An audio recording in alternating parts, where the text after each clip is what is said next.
debt always brings up negative feelings with me. If I define it as you owe somebody or some institution something. Debt is, just being what you're owed or owing someone else. It's something that you need to pay back to someone or something. And when you don't, there's consequences most of the time. Growing up in the Philippines, utang was a debt. But I never thought that it would be in perpetuity. When you include blood in there, it seems like, boy, I owe my life to you forever and ever and ever. But I don't think it was meant to be that way. In Blood Debts, we tell the stories of choices and sacrifices to pay back what is owed and pay forward something of value. I'm your host, Lizelle Tenglao. On this podcast, we talk about one of the few through lines in people's lives, debt. You'll hear stories from the Filipino diaspora around how debt has impacted all aspects of life, from those in the medical field, the public service sector, to technology and the creative arts. As a journalist, I've spent more than a decade reporting on the financial aspects of debt in diverse communities. But many people carry debts beyond money. I always like to look at it from a standpoint of a debt of appreciation or a debt of gratitude. As someone that have helped me be successful, like my parents, or the soldiers and families that made me successful as a military officer, or debt of gratitude for people like the veterans who fought during World War II and made our lives more prosperous than we did today, or just in general, people who have helped me along the way and with a favor or me looking at it from the standpoint of paying it forward. In this episode, we talked to retired General Major Antonio Taguba. We discussed duty and debt to country along with how to pay those debts forward. My name is Antonio Taguba, Major General, United States Army, retired, and I'm the chairman of the Filipino Veterans Recognition and Education Project, or commonly called FilVetREP. I do owe a lot of people, my parents, my siblings, those who have served under me, and those I have served with, as a matter of a life's value that we carry with us for the rest of our lives. Our military today, it represents just a little over 1/2 of our population, 330 million. We have maybe 1.5 to 2 million serving today. But if you include the families who also serve, you're talking about 3 to 5 million. So I look at it as a country indebted to those who serve in 125 or 130 countries today. And they're the ones that are also on the forefront. But we're also indebted to our law enforcement people. We're indebted to those who serve as well. So that's the type of debt, a debt of gratitude, not necessarily in blood, but a debt of gratitude that we have people that are willing to serve our country and willing to die for it, to maintain our freedom and sustain our democracy. That's how we see our military today. That's how I saw, or at least experienced what my dad and my mother did in the past.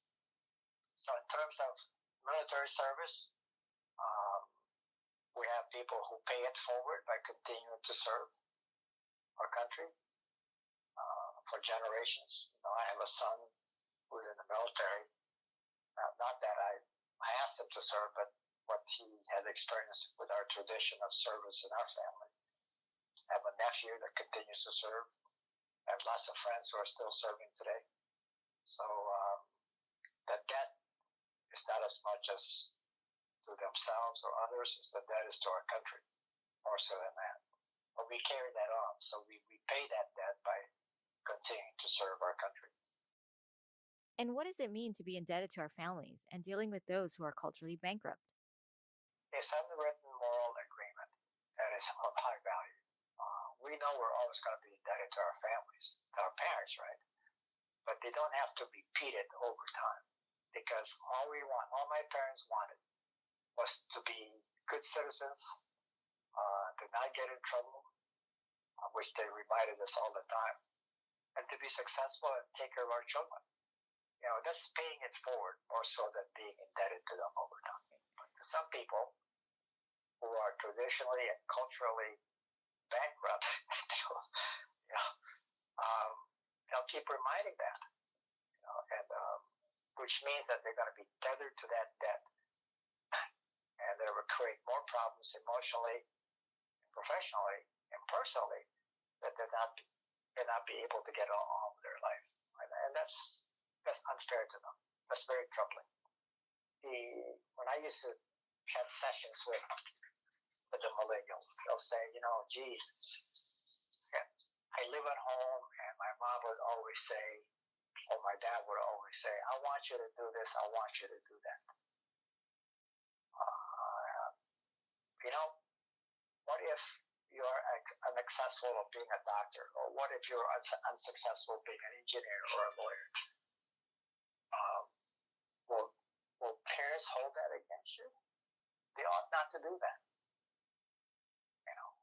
It's called being imprisoned culturally, under family rules forever and ever and ever. So is that considered a debt? It could be, but being imprisoned that way, I use that term loosely, of having to satisfy your parents or having to satisfy anyone for that matter, that's what I call being culturally bankrupt. We are here in the United States for one reason, is to live a life of freedom, to be able to decide what we want to be in life. And if we get in trouble, somebody will bail us out, hopefully. If not, we are not in a life to fail. We are in this life to succeed. And in order to succeed, people will help us along the way, and then you repay that in some form or fashion, but then you also pay it forward. If we are in combat, in war, I would not consider that as a blood debt per se, but defending your country, protecting the citizens, and following the rule of lawful warfare. That's what we call it. There's laws in warfare as well. But in my perspective, my own thought that we ought not to be using that term.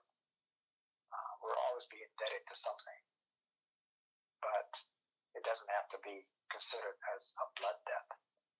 It could be considered as a debt of gratitude. It could be a debt of appreciation. It's a moral obligation to pay it forward, to contribute, to be good citizens, and that's how we repay the debt of citizenship. I recall that there's an oath that we always take whenever we serve.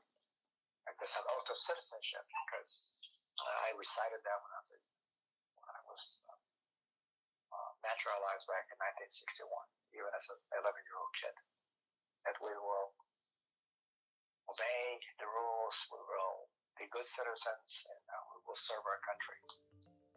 Now, that's not necessarily being considered a debt. It's just an obligation for having to live a life as an American citizen that, we will pay it forward. That's how I see it.